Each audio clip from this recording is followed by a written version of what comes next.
Hi folks, it's been a while, but I thought I'd do a quick video just to talk you through a knife that I've had for about a year now, and it is this one made by Sirius knives, so stay tuned. So just to be clear, this is not a sponsored video. I did buy this knife with my own money. It's a individual knife maker, but he goes by the handle of Sirius Knives, and he's based in Herefordshire in England.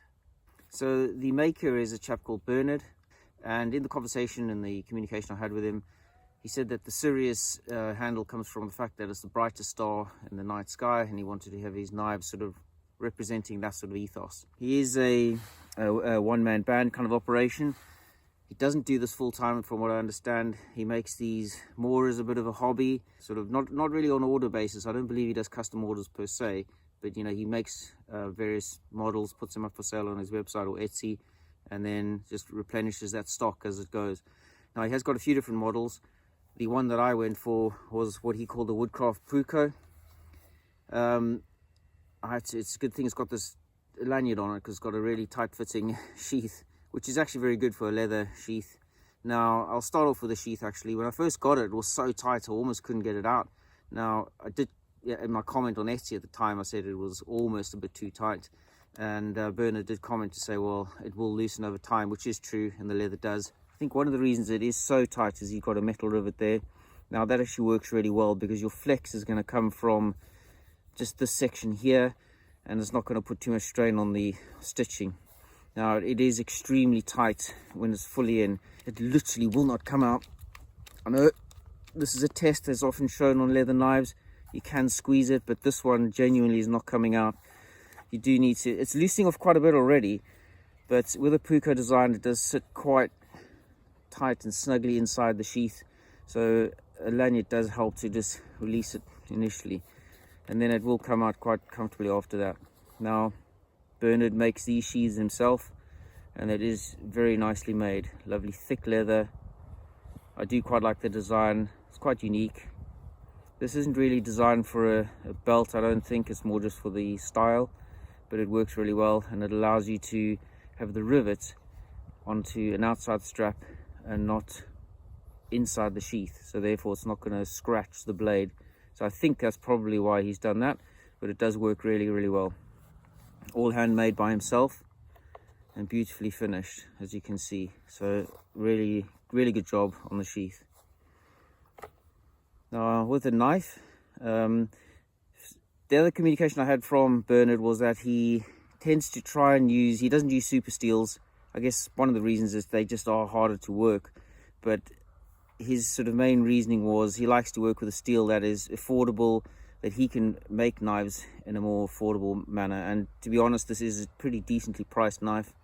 Can't remember exactly what the cost was, it was over a year ago, but if you go check it out, you'll see that for handmade knives this is pretty decent. Now the steel in this case is ATCRV2, and it's hardened to HRC 60, so pretty standard in that sense. I think it's a 3mm stock, could be wrong, but it has got what, and I did ask him what he would describe as the blade grind. I thought it looked like what's commonly getting called saber grind, which I do really like as a good utility grind, but Bernard said it was a sort of high flat grind is what he's calling it. It does appear to have a small, I don't know if it'll catch on the light, but it's got a bit of a micro bevel, which is probably quite common with a flashish grind. So it's definitely not your Scandi grind style of knife.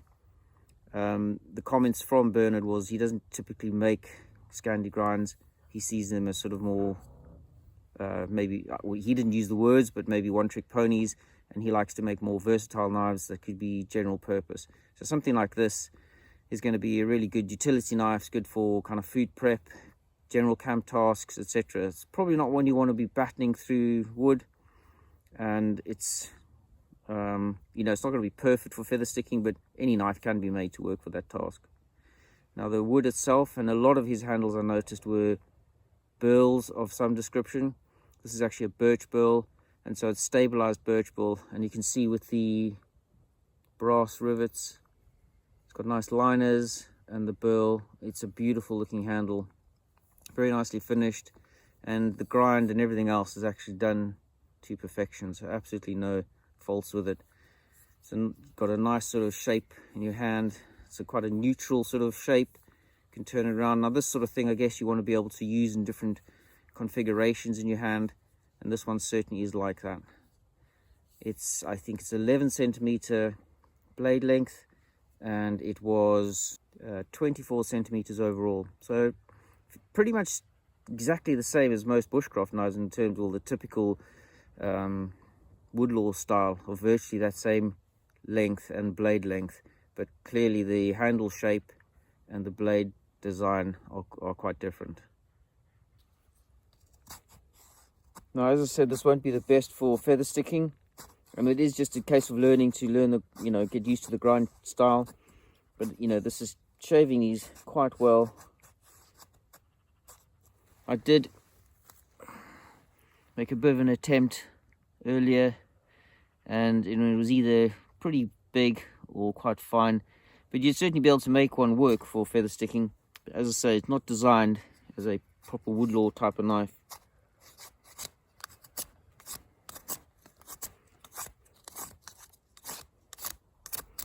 Needless to say, it did come sharp out of the box. Didn't need any sharpening up, and I've only had to strop it since I've had it. You can see it's on this dry wood. It does handle it pretty well. It's just the control for a feather stick is not quite as easy. On green wood, as you can see, it's pretty slicey.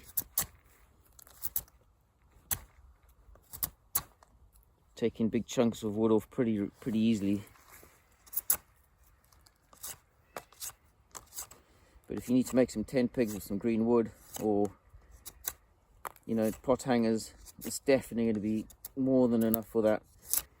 Very quick spear point without any effort at all. Fairly comfortable to use for carving, for fine carving.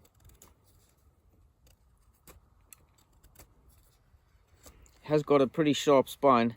It's not been roughed up, but you could easily use that for ferro rod. So if you wanted to do a lot of carving, you may want to just smooth that off, but it's probably better designed for scraping tasks. You can see there the spine is pulling off the bark quite easily. So it's a pretty sharp spine.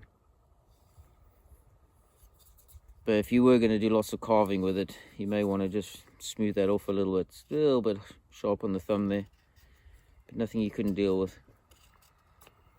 When it comes to Puukkos, this is maybe a more traditional looking Puukko. And what's interesting about this as well is that this sheath design, it really holds the knife very snugly. Quite difficult to get out, really. And that's, I guess, what you want when people up in the northern forest, arboreal world, this cannot get lost. It's just too risky. So it's understandable, and in a way that other sheath is actually in line with that and keeping it really securely held. But that's your typical kind of Puukko shape.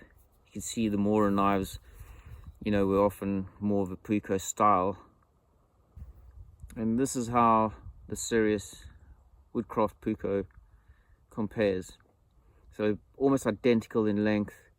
Not a dissimilar shape to the handle, actually. Obviously this one is not a full tang. It's in a closed tang or a rat tail, suspect. You can see on the back. This one is a full tang, so there's more strength to this. It's going to be more robust. It is a bit heavier, obviously, because of it. But, fairly similar. And this one actually also does have quite a high grind. It's definitely not got a Scandi grind. Probably more of a saber or high flat. Now, those of you who've seen any of my knife videos before, you do know that I like to champion sort of small independent makers. He's a one-man band making really high quality stuff. It's always nice to help the small guys along. He does do actually a neck knife, I think, which is quite similar to this. And he said in one of his comments to me that he wanted to make a neck knife that was actually usable and not too small to be, more like a hobby knife. And if you're interested in it, go and check him out. I'll put his links down below. And once again, thanks for watching. See you next time.